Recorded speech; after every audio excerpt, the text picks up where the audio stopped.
Naam, hujambo na karibu ndugu penzi mtazamaji kwenye kipindi chetu cha Weledi wa Kiswahili, ambapo iko tarehe 1 mwezi wa Ramadhani, mwezi mtukufu kwa ndugu zetu Waislamu. Na hapa sio peke yangu, niko na gwiji ambaye nitakuwa tukimuuliza maswali ya Kiswahili tuweze kujua weledi wake wa Kiswahili uko vipi. Kaka, jitambulishe kwa jina nani? Kwa majina naitwa Hosea Busgei. Na Hosea, vipi hali? Hali iko shwari.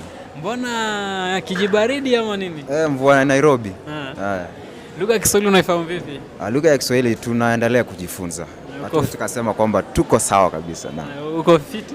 Niko sawa. Tunaweza kuuliza maswali matatu ya Kiswahili. Tuende nalo. Swali la kwanza, Hosea, laptop kwa Kiswahili tunahitaji?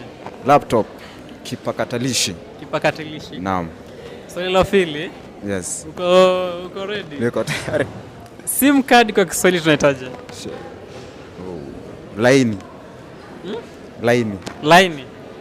Okay. Swali la mwisho, Hosea. Power saw kwa Kiswahili tunahitaji?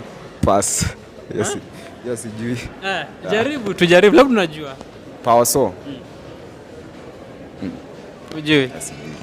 Amekuwa Hosea, ndugu penzi mtazamaji, ambaye ametupa tu majibu yake kwenye kipindi chetu cha Weledi wa Kiswahili.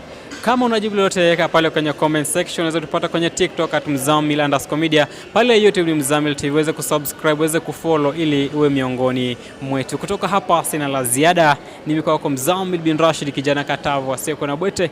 Ukiniita siku zote nitaitika.